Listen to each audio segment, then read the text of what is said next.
living every day, so into in spirit. Protect my energy, so I won't let you near it. Whole tribe going up, breaking through the ceiling. And when they look at us, they can see the healing. Breaking generational curses. Claim abundance cause I'm deserving. All my haters is getting nervous. We bout to blow. What's good, everybody? What's good, everybody? Welcome again to another edition of the Culture Corner. It's your ghost. What's a ghost? Your host, John Amai, here for another very special episode. It is a Black History Month edition, a very special series that I started earlier this month to give my respect and also to highlight women during this time. So it's to focus on Black women. They play a major role in everything that we do, and we wouldn't be here without them. So wanted to show my love and respect to them. So tonight we have a very special episode. Our guest, she is coming on soon. So I wanted to open up the show with just a little bit, just with my own taste, just with the vibe. So throwback track of the week. This week is Cooley High. Camp Low and Cooley High. So this is one of my favorite tracks going back in the day when I was in high school. That's actually how I learned how to freestyle, was off this, because I wanted to freestyle like them.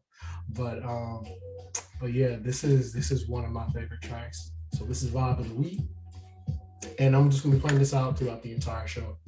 So we're gonna give our time for our guests to join. So until we do that, first of all, I want to thank everybody that has tuned in this month and everybody that's just been on board with my show. I really do appreciate it. The group is growing, the brand is growing, and I see myself doing a lot of special things. So let's see. So first of all, before I get into anything, I actually have a very special announcement. I have a sponsor, and like an official sponsor other than myself. So my sponsor this evening is Crowned and Calm. Crowned and Calm. I hope I said it right the first time. Why am I chopping up things? So Crowned and Calm is, one second. Crowned and Calm is a Black woman-owned holistic wellness brand. The owner, Raven Thistle, she is the creator of the first and only meditation and mindfulness system for Black men. You can reach the website at crownedandcalm.com. They also have a lot of merch. So we're talking about tees, hoodies, mugs, anything and everything that you could think of to inspire kings and queens to think about their mental and emotional health. So first, I want to thank Raven Thistle, my lovely lady, for doing this for me. This really means a lot to me for her to be an official sponsor for my show. And this isn't going to be the only time you hear from her or about her. She'll definitely be back on to sponsor her brand, and also we'll dive in soon about what she does and why it's so important to the Black community. So thank you, Raven, once again. My lovely lady, thank you for that. So like I said, our guest, she is going to be joining soon. But before I get into the show, I just want to go over some of the things we're going to be talking about this evening. And I'll pin them in the chat too. So like I said, we have our guests.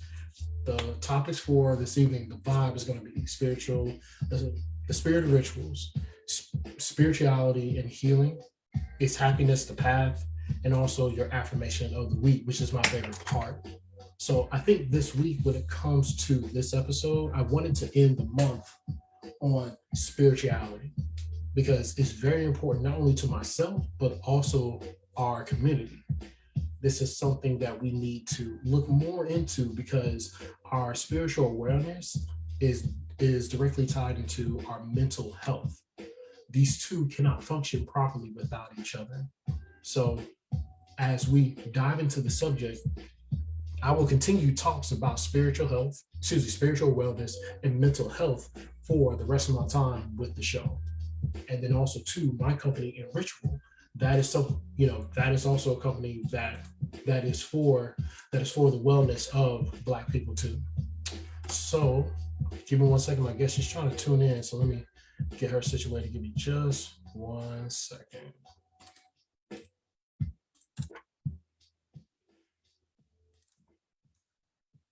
So everybody, please do like and share. Send this out. I would definitely love the feedback from the audience on tonight's topics. But give me just 1 second. I'm getting my guests tuned in. 1 second. There we go. Where are we? Okay, got her situated. So she will be joining us soon. So first, before I get into the topics for the night, I wanted to talk about something that I think is very important when it comes to the support of other people. I came across a term called career envy. Career envy is when you want something, well, you're not necessarily jealous of somebody doing better than you, but you want that same for yourself. So you're at a conflicting road. Do you support the person that is doing better and doing everything that you wish that you can, or do you just sulk and have pity? So just what it comes down to, this is something that I recently discovered within my own self, that sometimes I do have career envy. That I wish that there are places that I was, but other people are getting there faster. But I realize that that's inner work for me to understand that just because I'm not there, that doesn't mean that I won't get that. And it's just going to take a little bit of time. So when you look at that, just know that it's okay to feel envious, because we're all envious of other people and other things and where people are. That doesn't make you a bad person. It only makes it bad when you stay in that place. So once you recognize that you are envious of somebody, it's a natural emotion. But once you understand that you have to progress to move forward, just know that when you're happy for that person, you're happy for the person. I think she here. Let me just stop what I'm doing and introduce our guest. I hope she can hear me. Hold on, let me check in with her. And she just logged off. Hey, so something going on with her connection. So 1 second. Let me just Negasi, can you hear me? I can hear you. Can you hear me? Yes, I can. Thank you for joining in this evening. So I was just talking to the people about career envy, which is something I recently discovered. Career envy. Hold on, let me turn this down. So that is when you are happy for somebody in their career advancement, but at the same time, you're envious because you feel as though that you're not there. So I think that kind of ties into some of the topics that we're going to be talking about tonight, but I'll rope that in later on into the show before we really get into whatever we're talking about tonight. So first, I would like for you to introduce yourself to the people, who you are, what you do, and just what you're here for. So. All right. Well, first of all, thank you for having me. Can you hear me okay? Yeah, you're good. Perfect. Okay, perfect. All right. So peace, everyone. I'm Negasi. A little bit about me is I am a apothecary owner. So if you don't know what an apothecary is, I basically tailor certain tinctures, magical candles, certain things like that for different ailments or for different situations in your life. I also am an author as well. So I have a book on Amazon that helps with basically becoming whole in your essence. I am a spiritual advocate as well as Black Power advocate all the way. So yeah, I'm here to just spread love, guidance, wisdom, and to learn as well and apply. Nice. Great introduction. So actually I wanted to talk to you about your name like I wanted you to just tell the people exactly how you came up with the name for your business, Wholeness Vibes Apothecary. So could you give us a little insight on exactly like how you came up with the name and what that represents to you? Yeah. So wholeness vibes represents the whole of you within. So um, no more polarities within, no more dualities within, no more battling with the ego versus a higher self, feminine versus masculine. So wholeness just represents you integrating everything that you have experienced in life and putting that all together and really just continuing to stay whole. And that is when, you know, you truly find that space of not having to need anything outside of yourself, and anything that comes into your life is only going to be an addition to what you already have. So wholeness is a vibe, you know, so it's all about vibration. So that's Right. why I put wholeness vibes with it. That's super dope. That's super dope. Yeah. The fact that you said that, you know, wholeness, like you said, wholeness is a vibe, which is 100% true, but you are Mm-hmm. able to not require anything outside of yourself to be whole. Is literally just an Mm-hmm. addition. It's like the overflow from a cup. You have to give Yeah. people your overflow to stay grounded in who you are. And Right. that's something that I just recently learned because I've been on my Mm-hmm. spiritual journey probably for the last 3 years, really. 2019, probably no, 2018 is when I really started. So probably about the 4 5 years, but I didn't understand until recently that the reason why I feel exhausted is that Mm-hmm. I'm not giving enough from my overflow Right. because I'm not filling my cup up enough, period. I'm just giving, giving, giving. Mm-hmm. So that's something that I'm learning. So, but also your book, I'm gonna pin it here in the chat. Mm-hmm. So that way, actually, I'm actually going to find your website and pin it here in the chat so people can go to your website. Okay, Um, that's even better. Yes. Thank so you. so first, I wanted to go to our first question, which Mm-hmm. let me pull it up here. So my first question was the spirit of rituals. So when I was looking at your website, I see Mm-hmm. that just like you said, you handle magic, and you're really deep into rituals. So why are rituals Mm-hmm. so important? And why are these things that, you know, like why do we have to practice rituals from your perspective? Mm-hmm. Okay, so with life, everything's a ritual. Everything that you do is a ritual. And so when we understand our power, understand that we have the power of intention setting. Mhm. So we are able to use these tools because they're just essentially tools that we put power into and we give energy into. And so, of course, we utilize that with nature, which is herbs and other elements like fire, water, air, because that makes us we're made of fire, water, air, and different Mhm. elements, right? Mhm. And so when we put those all together and we put another power with another power, it manifests as a greater power, right? So ritual is super, super important, rather that be you setting a ritual every day. You wake up and do this a certain time of the day, whatever. And if you want to start using tools or getting into that, I highly suggest that, you know, you make sure that everything is done from a place of integrity, love, and intention. Because doing anything out of bitterness and anger, this is why I tell people, make sure that you're healed a little bit before you start getting into ritual work. And if you are getting into ritual work, make sure you're using certain tools that help you get to the healing aspect that you want to get to, rather than, you know, hexing people or doing those weird things that people do, you know, that I don't want to get into. But once we look at how also too in the Bible, religion, of all religions, they have a place of altar, a place of worship. Not only is your body the altar, right?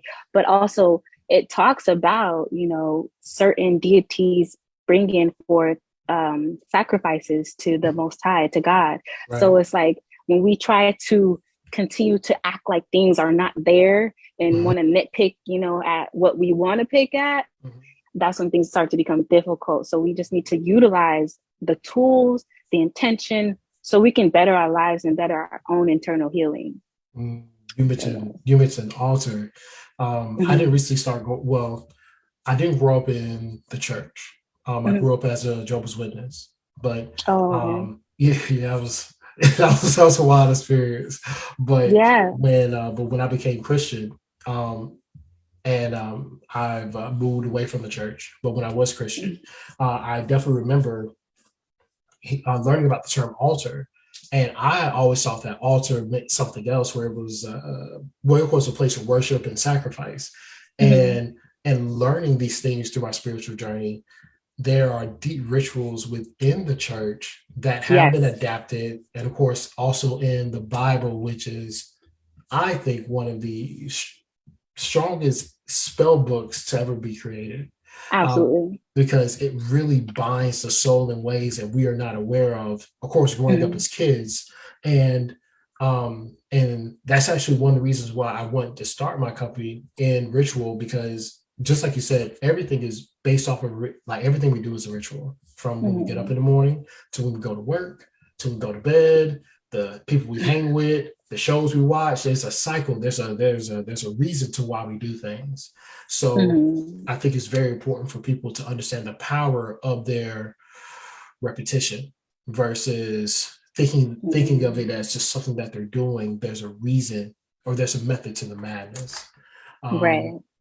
so how did you get on this journey? Because I know everybody has their own path, and Yeah. everybody comes to this point at some point in time in their life. But how did Mhm. you get here? Were you a Christian before? Did you, like, how'd that happen? Yeah. So my family are Christian. We Mm-hmm. grew up Baptist and stuff like that. Mm-hmm. Um, and I want to just say this is that, we always say, like, when did your journey begin? We always ask people that question, but I just tell people, like, when did you start remembering who you were? Mm-hmm. Because that's basically all we're doing. We're just remembering who we were versus like, oh, my Mm-hmm. journey started at 13. I remember you know what I'm saying? Like, you always been that way. You were just born. You just forgot a little bit, a Yeah, little amnesia, yeah, but that's okay. that's That's true. what, that's what comes when you come here. Right. So, Mm-hmm. Mm-hmm. um, it's in our DNA, it's in our blood. I want to say when I first started remembering Okay. what was going on, and like, Mm-hmm. oh, okay, this is starting to, I gotta hold on, let me remove this off my eyes. Let me lift the veil a little bit. I remember my state of remembrance happened in I want to say I think like many of us 2012. Mm. So in 2012 when we was like, Yeah, yeah, this is a little weird, because yeah. they say that was the world 2021. So Mm-hmm. Yep, yep. yeah, yeah, absolutely. So that was kind of when I was like, then I went to church one time and they're asking us for like some money, like not just a little bit of money, but they actually sent us a letter in the mail saying that we owed them, I want to say, over like $100,000, because we said we were buying to their church fund. They always got a Nah. church fund. Yeah, They yeah, always got yeah, a yeah, church fund. They never go to church. So I was like, yeah, what? We're yeah. not having, I said, I'm never going to church again. And I remember I had never read the Bible. I just recently started reading the Bible because for me, I Mm-hmm. can, there's something there that I can understand, because now I'm in this state where it's not binding me, but it's actually now a tool, Yeah, because yeah. yeah, it's actually a tool now. So, and I can clearly, like, y'all don't see this, like, this is right here. Like, Like, you don't see what what I are you see? doing? You sure you don't see I'm, this? Come on, bro. I'm just like, that's why that saying, separate the meat from the bone, because a lot of us can get lost in the sauce. And the Bible talks Mm-hmm. about the dark night of the soul, which is the ego death that Yep, spiritualists talk about. Everything is also connected. We know that many hoodoo practitioners use the Bible, yep. and then many of the deities in the Bible are from, can be depicted in different spiritual, what do I call them? I don't call them religions, but I call them, oh man, the word's right there. Spiritual. Ooh, I can't remember. It's not spiritual text, Mhm. but anyways, it'll come soon. It'll come Okay, soon. okay, okay. But yeah, so I look at all different type of I want to know, I want to say the word. I want to say the word. I want to say the word. Spiritual. So what is it tied to? Context clues. Okay, so it's not religion. It's not a spiritual exercise. It's not a spiritual experiment. That's not the word I want to use. I don't know. Okay. Anyways, we're gonna move on. That's fine. That's fine. We'll put a pin in it and come back. Yeah, we'll put a pin in it. It's just a certain word that I want to use, so people can stop saying the word like religions. You know what I'm saying? But they're spiritual guides. That's not the word I want to use, but that's basically what I want to say. They're all spiritual guides. Yeah, to get you back to yourself versus keep straying you away. And once people like really recognize that, it'd be easier, for us to really start grasping the remembrance part of things. So, when I started along the journey, I started to wake up to certain things. Of course, my journey started where I was really like rebellious, right? So I was the soul rebel. I was like, fuck the system. This ain't, you know what I'm saying? I was like that. I was the conspiracy theorist, right? So I went to many different rabbit holes that a lot of people probably don't know I've been down, but I choose not to talk about it no more because once I recognize that certain things don't need to be said no more, because now you casting your fruit upon swine. So it's like, why keep on talking about it and creating this illusion, continuously creating this illusion when now that I know, I'm like, wait, so I'm the manifester in my reality. Oh, so I'm made in the image of God. Okay, so all I need to do is work on the internal things that I got going on and break generational cycles by stopping habitual negative habits. Oh, okay. Okay. Now it's starting to make sense. All that other stuff is really about predictive programming, psychological bondage. Right, so, right. So I tell people all the time, it's like really pay attention to what you focus on, because I remember when I was in that part of my journey where I'm like, fuck the police and then wonder why my life is actually much harder than it has to be. Harder than I have, because I'm being a soul rebel. I'm battling on myself. And once I realized that the battle was within, then I win. I win. You really start to pick and choose. You really start to pick and choose. You're able to actually see more. So I would say, okay, well, I'm gonna change my terminology or my verbiage to state of remembrance. So it was back in 2017.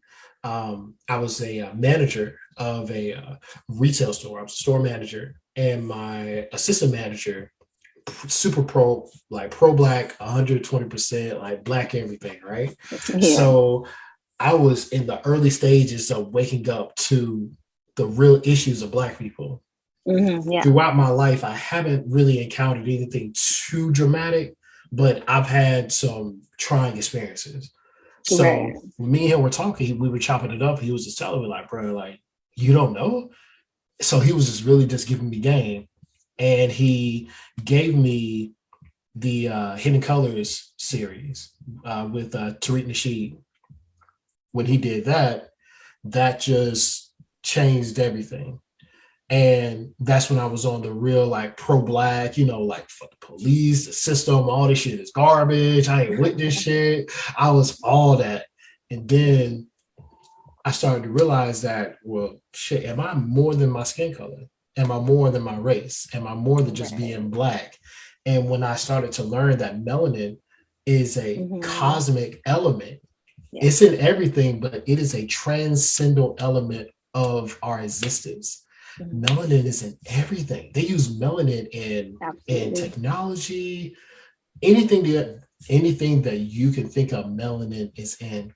And when I started to learn that, I was like, well, shit, am I more than the sum of my experiences? And then I started to go down the path of generational trauma, generational curses, and why I am traumatized by the things that I've done because of previous programming is in my DNA. Then I started getting on the path to understanding I'm more than all this shit. Absolutely. I'm more than all of this. So I still support my Black people. I am pro-Black, but I know that we are more than that. We are so much more than just being pro-Black. It's so much more to us that we're able to offer, and the world would be a different place if the world recognized that and see that it's not a competition and we have so much to provide. But I still stay weary of people that don't always look like me. I'm not even gonna lie, but I think there's a balance that we have to have. And once you understand the balance, you can operate and move in a more healthier space. So that's when I was able to get that hate on my heart, that anger, that rage, and that frustration. Yeah, as you should. Yes. But 2020 with George, what happened to George Floyd? Not to bring it up because I know that was just drummed into our heads. I was furious. I was extremely furious about that because I saw myself. But then at the same time, I realized this is a start to something bigger. There's a reason that this is happening. And then as you start to follow the money, we are where we are now. So I didn't want to get off too much attention on that, but I just wanted to say, I got you. I'm with it.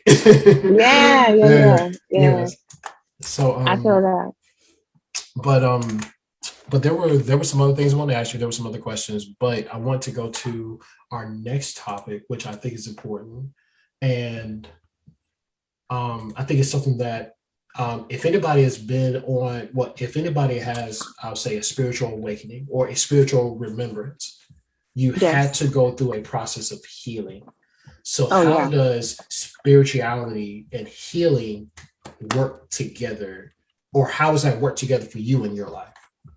Spirituality and healing. Okay, so when we think about, when I separate them two words, spirituality would be a foundation, right?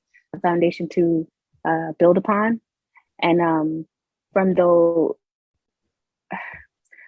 bases of what you base your spirituality off of, or what I have based my spirituality off of, has been now moving with more intention. So intention setting.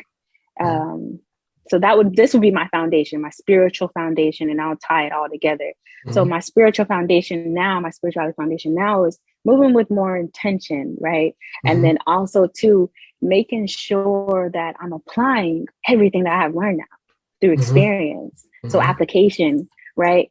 And then also too, being a good person to myself and those around me. And that's how I spread my good juju, my good energy, by being a good person to I don't care who it is. You know what I'm saying? Like, and this is where I understood how cause and effect started to work, right? So that's why I stand strong on being a good person. And then also my other. Go ahead. I'm listening. Yeah. So then my other foundation would be then the ritual part of things, right? So that's a spiritual foundation. So I feel like everyone should break down what their spirituality means to them, because everybody's spirituality don't look the same, So, and then the healing aspect of that, making sure those things are fused together, then would be paying attention to yourself, like what you got going on. I went and started to asking my mother things about my family. I started to do inner child healing. I did a lot of that. And yes, inner child healing. And then I also have, there's four, because I break that into phases. So when I say, we focus on inner child healing, but there's more phases to that I feel like a lot of people kind of neglect. They go to inner child and then they automatically you're adult. No, there's many phases in between that. That time needs to be broken up. So so you can hear those sectors. We got middle school, we got high school, and then we got, when we look at this place as a school, we will see why things are started called at preschool, elementary, middle school, high school, college, masters, right? That's how you are internally when it comes to healing.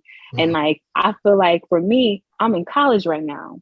I'm like in, what do you call it? Like the college after the college to get your master's degree.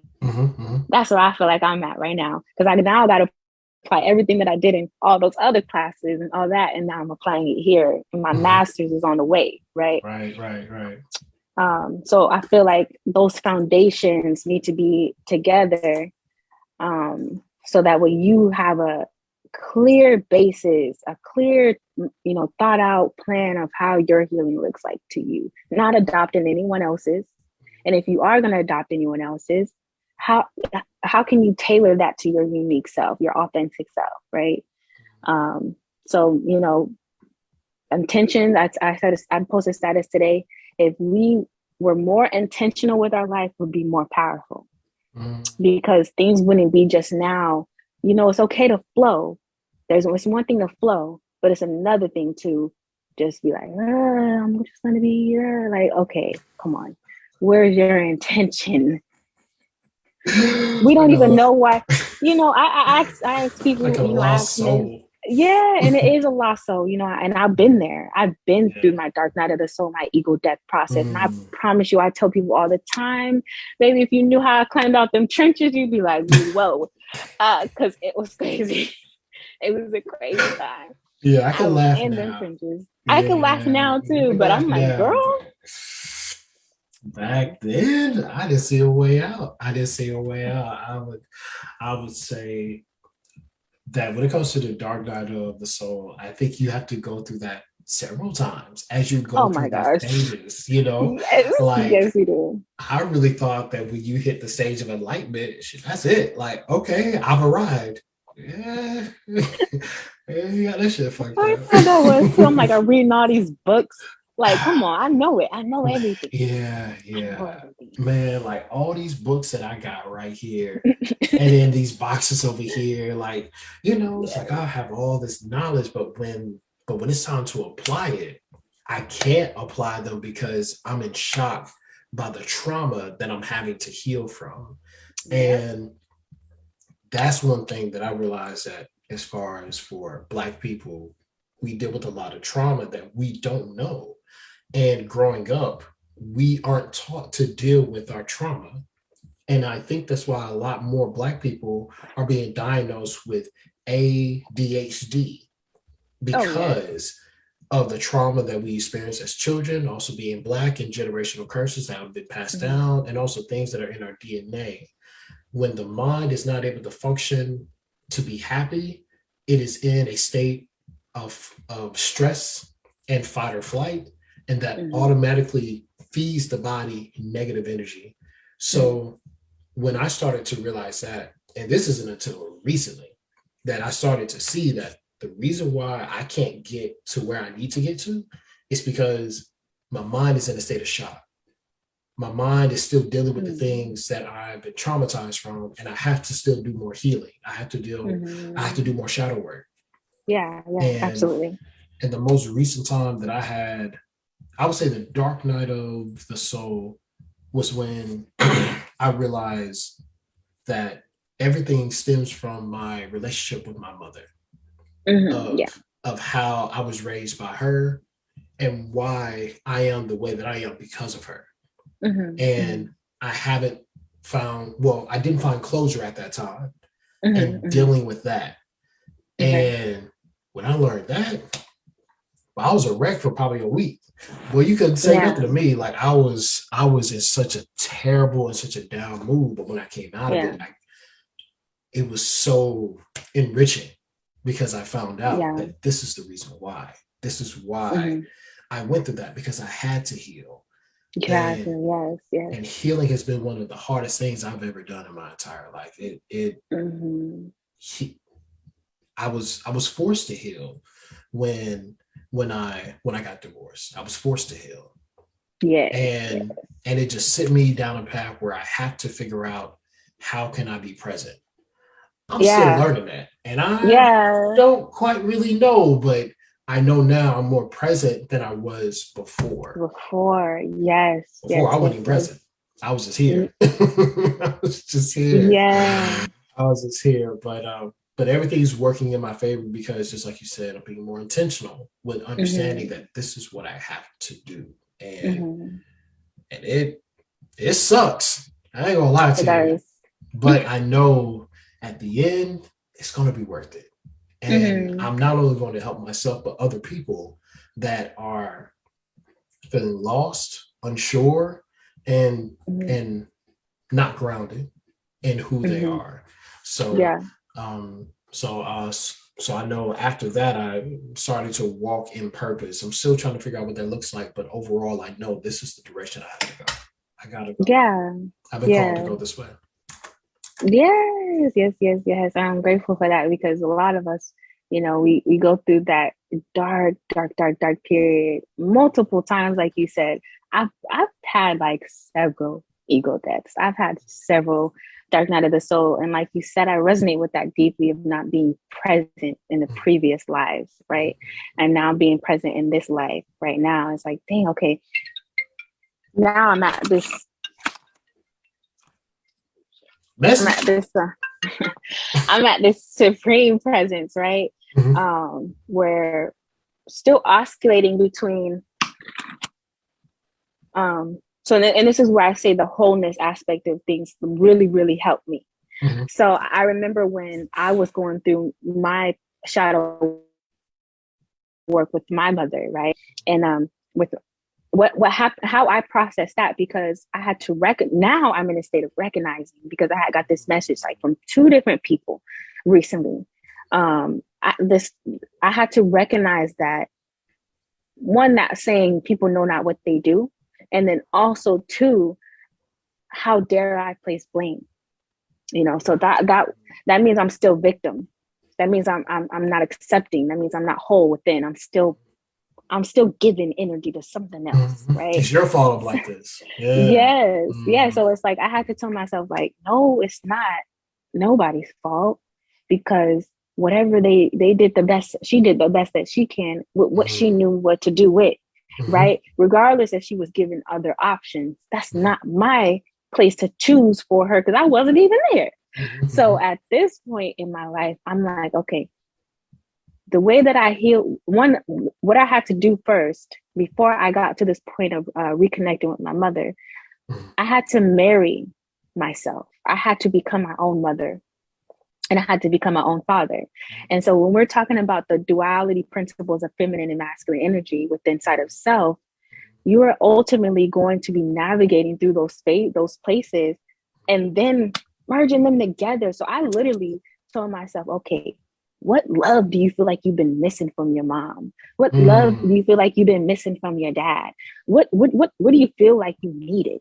And then I'm like, okay, I'm gonna give it to me now. Okay, so Ooh, I'm about to jump out this chair. yes, Sheesh. I had to Yeah. just I had to tell myself, all right, now you're gonna be your mama. Now you're gonna be your daddy. And it's crazy because actually two people showed up in my space that had the masculine and feminine energy that covered me. Mm. And once I Mm. felt like, okay, I'm ready to be free, those people was kind of shed away, right? And so I had a marriage ceremony for myself of merging my masculine and my feminine energy, because then I became the great mother and the great father within. Mm. And then I said, okay, you're going to merge and you're going to marry yourself and you're going to create this within, right?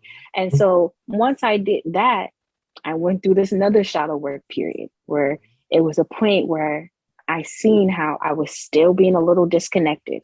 It was like it was still in that space of a still residue there. It was still residue there. And so once I finally like, all right, let me go over it. Let me look at this. Let me look at this. What is this residue? Okay, you still placing a little blame. Little do you know it. So then I had to say, okay, how can I do supreme acceptance? Experience taught me that, because then something showed up in my space mimicking exactly what I did. And I was like, that ain't right. That ain't right. And then, we become so hard and so cold to ourselves and so numb. And once I realized, like, you are numb. You was numb. You were a cold person. Why are you so cold? Why are you so numb? So then I had to, that's that feminine energy that I had to embrace, because the feminine energy is a space where you're going to now you can be totally naked in that space. You can be totally like, hey, this is me. I'm showing up as this. And this is where the feminine and masculine energy kind of got messed up with the feminist movement. And then, of course, now with the masculine energy being more feminized. So it's just a little bit messed up, but we have to keep continuing to do that work within inside of ourselves so we don't mess it up continuously. But yeah, so that's what I had to do. I had to marry myself. I had to give myself back that love. And then now I'm able to be fully supportive of my mother and know that, thank you. I'm like, thank you. Instead of saying you, I'm saying thank you. Yeah. So like how powerful that it is to forgive you. Yeah. You are able to forgive the other person because you finally have forgiven yourself, giving yourself that grace. That's one thing that I've struggled with for some time, is giving myself the same grace that I give other people. Oh my gosh, right? You know, it's like I'm so hard on myself. And also to go to the point that you said about you marrying these two energies, masculine and feminine, two things. So when I started understanding more about the masculine and feminine energy, there's a static and a dynamic, and I see it as crosses. And there's the middle point that we want to be in, somewhere in the middle, because men and women, you are going to be static or dynamic in both energies at some point in time, but it's all about remaining balanced. Not saying that these energies are opposing, but understanding that you have both. So operate in the best capacity in the situation that requires it to be both. Yes, absolutely. So there was a woman I met. She told me that, you know, she's always angry. She's always angry and she's always fighting. And her first response when she gets angry is to fight. And when I was talking with her, I asked her, well, you have to go back to the source as to why you feel this way. Because because as a woman, you don't want to be this hyper masculine person, do you? Yeah. She said, no, I want to be someone that is taken care of and nurtured. Exactly. You want to be in your natural state. You want to be your natural feminine energy. It doesn't mean you don't have masculine energy. Don't let any man tell you that you're masculine, because that's gaslighting. Everybody has that. It's all about being balanced. And when we were talking, she was saying that her father was the one that where she learned her anger from. But her mother would tell her, you're angry just like your father. You have all these anger issues like your father. So I told her that was programmed within you. That's not who you are, but you've learned behaviors because of that programming. And now you have to unlearn them. So now you know the source of your anger. Figure out now why you're so angry. Start from that point, and then you can start healing and be this more feminine, natural woman that you want to be, operating in your optimal feminine self with whoever you want to be with. But a lot of people, and I even know for myself, that takes time. Understanding that it does. That even as a man, I have this feminine energy, these emotions or these feelings, this creativity. It all starts within. That's that feminine energy. But the masculine is the one that executes it. It's the one that brings it to life. And when I started operating from that perspective, it made me dealing with my emotions easier. Not easy. It still ain't easy, but easier. And I know for myself, that's why healing is so important. I've dedicated my life to healing. Yes, same. Yes. I want people to heal. And I know that anybody that I come across, or I just naturally reach out to them, which I try not to just open myself up to people now. But if I see someone that needs something, if I can provide it, I just naturally give it, if it's within my means, you know what I'm saying? Yes. But boundaries. Man, I had to learn boundaries. I didn't know what the hell that was. I had to learn myself, because like when I first started offering myself out to the public and the collective, it was to the point to where, like you said, I was pouring from an empty cup in a sense. And so I noticed that I was essentially, absorbing so much of other people's hurt because I had to learn how I was as a healer. How do I heal other people? Like, how do I do that? What is my gift? Right. And then had to learn that. And that was very, very, that was a wild experience because I noticed that I have the ability to, in a sense, mirror people as an empath and as people with melanin. We also have the ability to do that. But when you know how you are as a healer, a melanin healer, you will realize that a lot of the times when people come to my inbox, I'm just like absorbing, and then a few days later, I'm like, damn, why do I feel like this? I had to learn that. First of all, there was no. And this is when I learned about energy exchange. Energy exchange. There was no energy exchange. There was just dumping.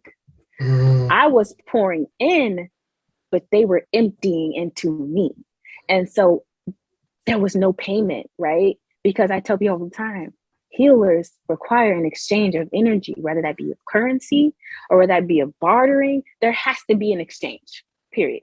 It has to be. So question, as being an empath, has that affected you being in the healing business for the better or for the worse?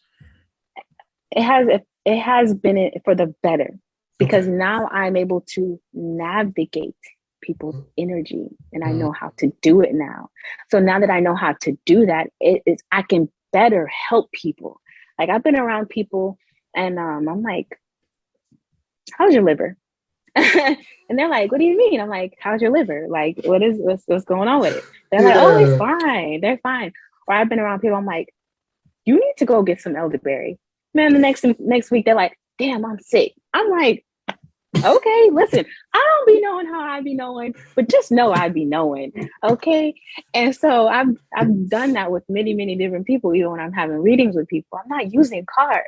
Like, and I tell you all the time, like, if I do use cards, it's to the very end. But the whole time I'm on the phone with you, I'm like, all right, I'm giving the whole rundown. You know what I'm saying? And in that space, I have been able to help other people. But before I realized how much of an empath I first had to learn how to navigate the energy first. Because like I said, it'd be a lot of outpouring and no inpouring. So that's why I created the cord cutting bath. That's why I created certain spiritual tools, because I used them first before I allowed other people to use them. So for real too. Yeah. So I would, after I do a healing session, I'll go wash with the soap. All right. Get that energy off of me. And then I had to learn how to transmute other people's energy. So if I'm having a healing session with someone and they're angry and I'm like, I'm going to want to receive all that energy of anger. And then I would have to literally transmute their anger for something else within me so that they can receive that back. And that's something that this is what they call Reiki or energy, whatever they want to call these words. I just know this is what I be doing. I don't have big words for it. It takes a lot of spiritual awareness to do that. It does. And I had to learn how to do that. So I had to, and I tell people when they say, oh, that analogy of like, have a glass full, make sure your glass is full, but make sure you empty it first.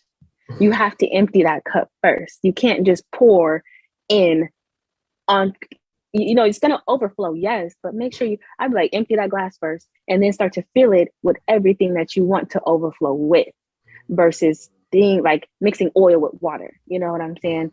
Oil's at the bottom, water's at the top, and it's just overflowing and it's not going to mix well. Pour that out. So, also I wanted to touch on something before I had moved on, you said something about ADHD.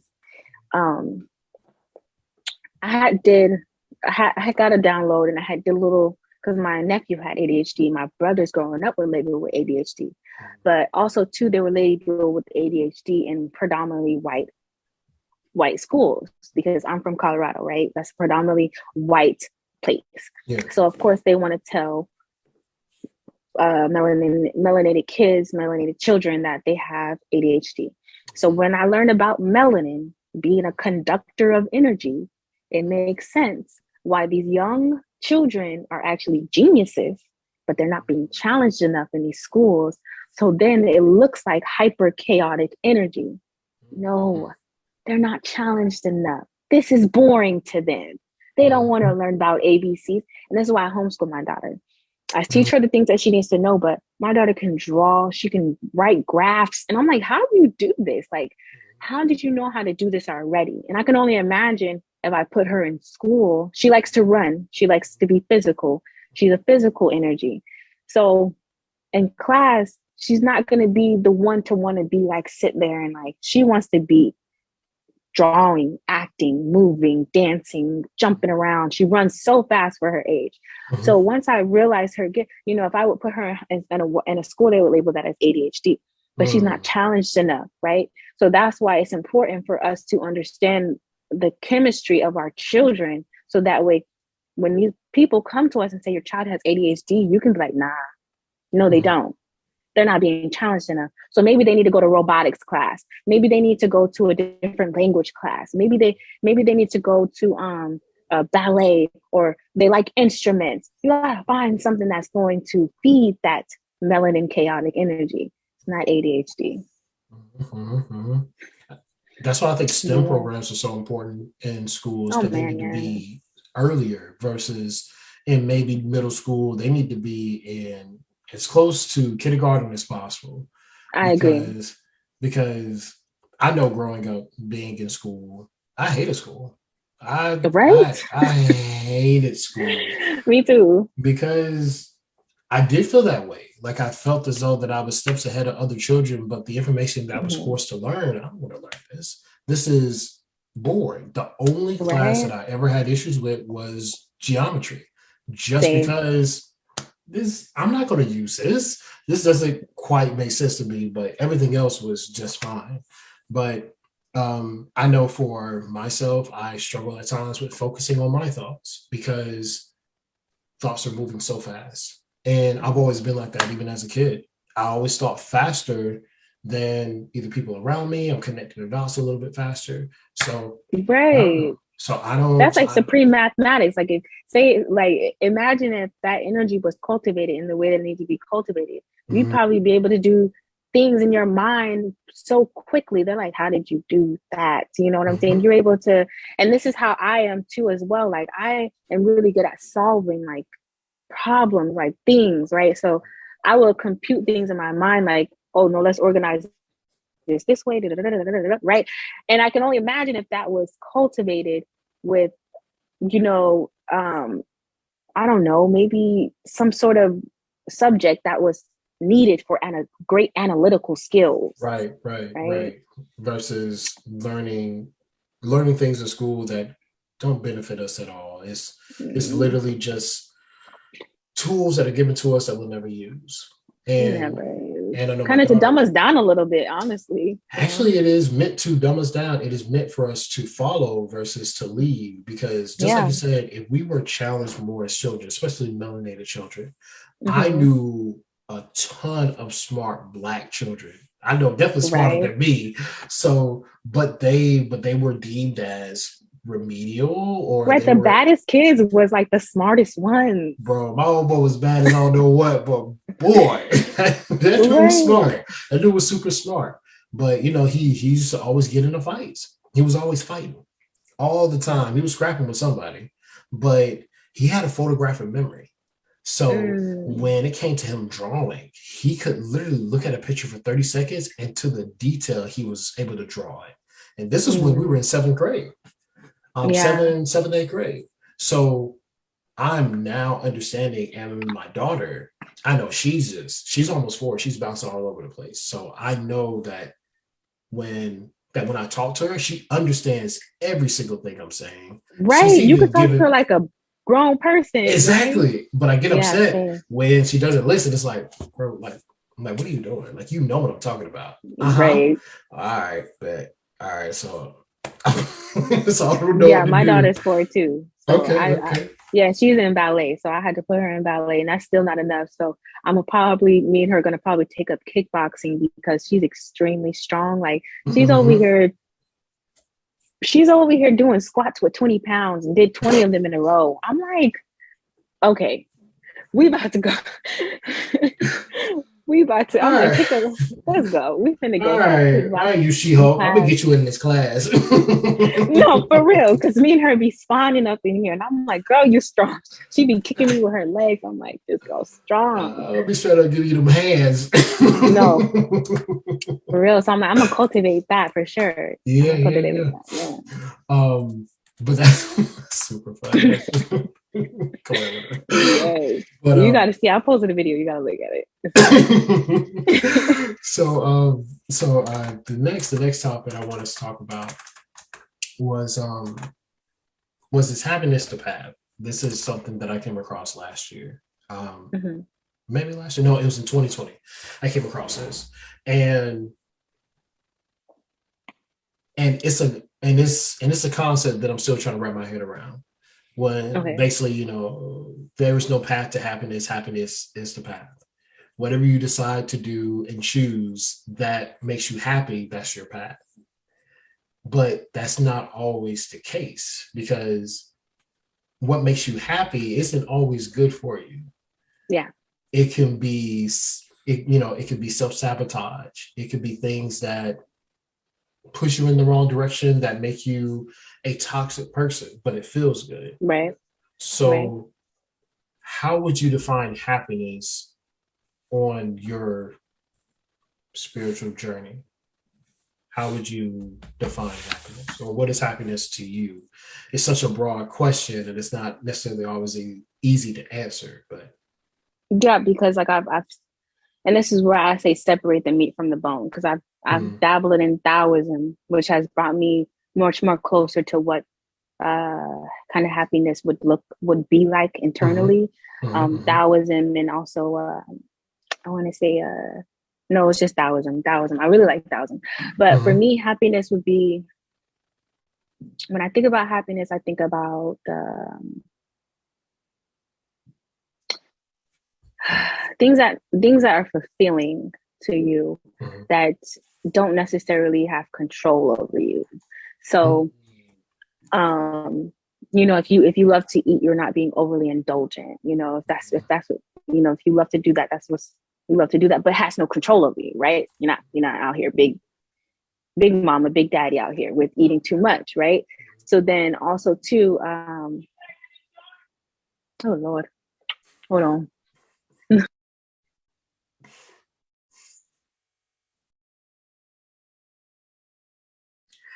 As our guest steps away to handle some business, just to kind of go back to what she was saying as far as happiness. Happiness depends on the person that is being asked to. Everybody sees happiness differently.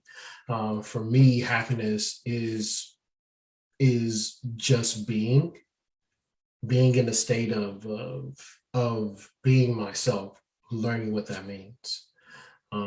I was trying to talk, so because I knew you had to handle some business. So I know, I can hear you. I heard what you were saying.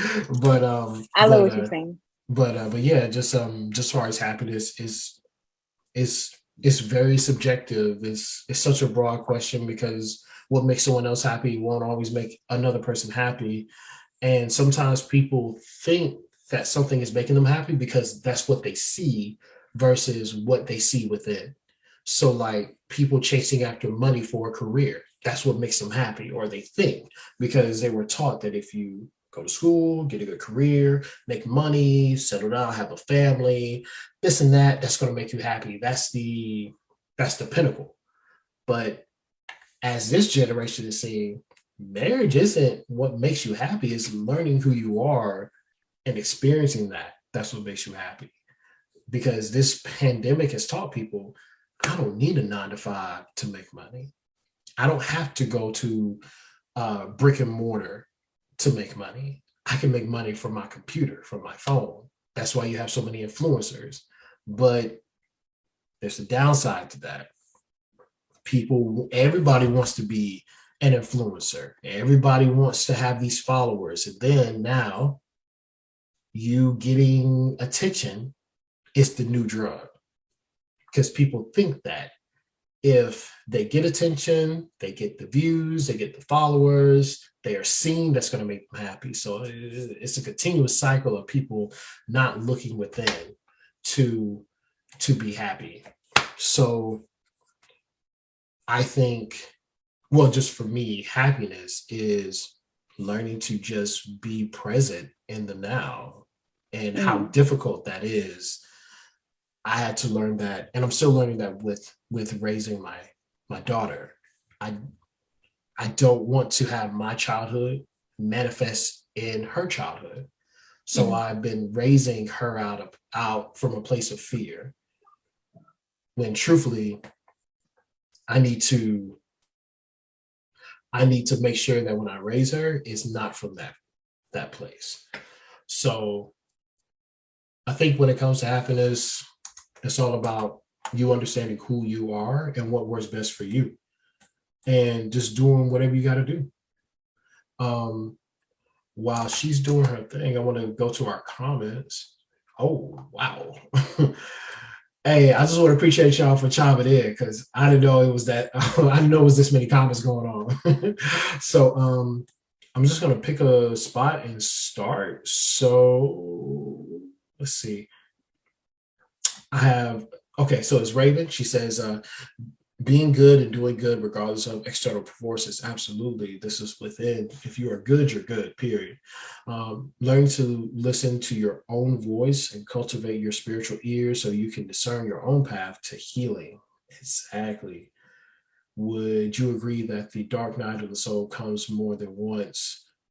Oh yeah, that's what they're, and also spiritual awakenings, they come more than once. Spiritual awakenings come all the time. So it's all about the stages you go through. Oh, there you are. So yeah. So as far as your definition of happiness, what do you think? Listen, y'all, the neighbors is acting a little crazy. This is just life. Anyways, it'd be so crazy how when you be in certain spaces, you be like, dang, you think that way. But anyways, something happened with the girl next door. I guess the girl jumped the girl, something like that. So they're gonna be loud. Where you but at? Anyways, in Atlanta. Yep, never mind. It makes sense. Oh my gosh. It don't matter where you live. They gonna get crunk out here. I'm like, okay. Yeah, so happiness. Yeah, so that's what I was saying. So like I said, being happy is I feel like doing things are fulfilling to you, but don't let it control you. I feel like is not ultimate happiness, but a part of happiness. And I like what you said about being present as well, because that goes along with not letting things control you. If you're present in what you're doing, you will not let things control you. You're aware and be like, dang, I'm eating too much, or dang, I'm talking too much, or I'm thinking too much. That is when you'll then slip into, okay, let me just calm it down. And that's what I have to do constantly. And I have created a habit of checking my thoughts. Part of my process with that, and I'll share it to y'all, is that when I hear myself thinking one negative thing or trying to replay a scenario, I'll immediately start affirming something after that, or not even after that, but during that. So I'll intersect whatever I'm thinking or visualizing with something positive, so that way I can literally move and navigate away from that space. For example, if you feel like you're thinking about doubt, like, dang, I can't do that, intercede that real fast. Like interception, I can do it. I'm ready. I'm open. I can do it. I could do it. I don't care how many times you got to say whatever. If you can't think of something, just repeat the same word that you feel will uplift you into that happiest state, so where you can move out of that doubt, fear, worry, guilt, shame, whatever you feeling inside. So question. Yeah. How do you get into the practice of that? Because it's difficult to check your thoughts on the spot when you feel yourself slipping. How do you stop yourself? How do you say, how do you give yourself that reassurance? Practice, literally. Like, you gotta practice, because like for me, how it took me practice to get here. So that's where you have to be present and aware about what you're doing. So slowing down will help. If you see yourself moving really, really fast, and this is where you have to be in the supreme state of awareness with yourself. a soul, like solely in tune with yourself. Mm-hmm. So moving fast, slow down. So the amygdala, I talked about this in my book. The amygdala is basically a almond-sized, I don't know if it's a gland. I can't remember if it's a gland or not, but it's almond-sized and it sits in your brain. And it's filled with gray matter, right? And in this gray matter would be all of your trauma, everything that you've experienced. You sound like Bobby Hemmett. I'm listening. Yeah, and so how you heal your amygdala would be some ways to heal the amygdala would be slowing down, herbs, detoxifying your body, and also creating like a ritual for yourself. So exercise, yoga, wherever it feels like to move your body necessarily, so that way you can be able to focus that energy more. So whenever we work out, whenever we do yoga, whenever we move our body with intention, it's better to focus the mind versus like you're not about to be out here spawning someone with thoughts running all over your head, or you know what I'm saying? So ways to catch that is just listen, be aware. You know, if I like recently, I had an experience with betrayal.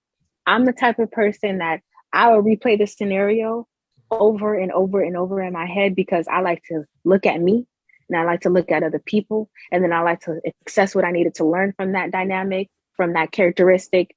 And then once I do all of that, and this is where my analytical mind be coming in at, right? Once I do all of that, I'll collapse it. And then I'll be like, I'm letting that energy go. And then of course, the subconscious will let it come creeping back in. I'll be like, nope, I'm letting it go. It'll come back. Nope, I'm letting it go.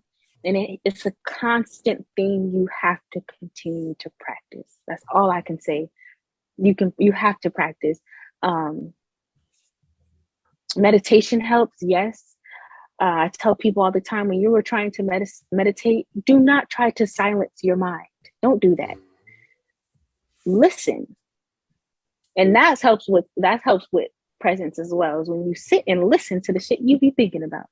You're like, dang, right, I've been thinking about this all day. This is what I've been thinking about. So that's what also helped me too, is not trying to force myself to be silent, but also to listen. When I started focusing on my breath when meditating, yes, I'm still listening. Go ahead. I'm still listening. Go ahead. Okay. Hold on 1 second. I just shut the door. Okay. Okay. Come on. Hold it. Oh, that's my little girl. She woke up. Let it sleep, okay? My daughter was trying to do the same thing. I was like, I could hear them in there moving around, their little booties clacking. Yeah. She's beautiful. But yeah, when I started focusing on my breath, the breath work, that's when everything changed. The breath of fire, that's one thing that really helped me focus intentionally. And at first it felt incredibly weird because I wasn't used to focusing on my breathing, because I've learned to observe and instead of experience my thoughts when I meditate. But now when I meditate, I open up with prayer, and then after that I go into the breath of fire and I sit and I'm able to clearly observe my thoughts. And that's when everything changed. So I don't want to keep her up too much, but but I wanted to thank you this evening for coming on. Yes, Negasi, it was a great and wonderful conversation. I always like to end the show with my affirmations of the week. Okay, yes. So hold on, let me make sure I get mine right. 1 second. I know, but she's in the camera. Okay. So this week's affirmation is: you deserve the life you choose to live. Absolutely. So when you focus on intention and when you focus everything on or anything and everything in your life in the direction you need to go, that's the life you want to live in, regardless if you focus on negative things. You chose that. Easier said than done to not choose it, but once you start to become aware of your choices and your decisions, you'll see that you are the true manifester and you are the true creator of everything around you. You can manifest anything you put your mind to, and you can create anything that you wish with intention. And when I started to realize that, that changed everything. So, of course, it's unlearning and relearning programming, but overall, I had to do it. And overall, that's how we win as people, for sure. So I wanted to have the conversation longer, but the princess wants what she wants, so we gotta get her back to bed. But, yes, and my daughters are ready to get. I hear them. They ready to go. but absolutely, like I said, I want to thank you for coming on, and also everybody that tuned in tonight. Thank you for the engagement. I really do appreciate it. I'm live every week at 9. If it's anything you want me to discuss or anything like that, I certainly will. And I'm also going to post the link to your business this weekend. And I'm going to have a compilation of everybody's business of the women that I interviewed this week, so that everybody can see that these are the spiritual women that I talked to, and these are women you definitely need to link with. So if there's anything you want me to put specifically for your business, please do send it to me. Okay. I will. Do you have any closing words or anything you want to close out with? I'll close out with an affirmation as well that I have been resonating on for the week, and it's the same. It's pretty much almost the same as yours. Is basically what I want wants me. What I want wants me. So yeah, that's the affirmation for me. I like it. So thank you everybody for tuning in. We'll see y'all next week. Y'all. And yes, good night. Peace. Seeing all these people, knowing how. JD in the building. JD. What up? What up? What up? What's going on, y'all? JD live, baby.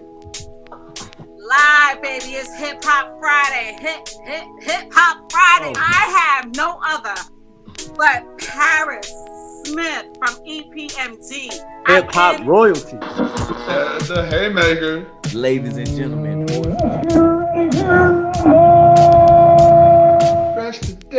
Culture Corner is back, baby. What's going on, dog?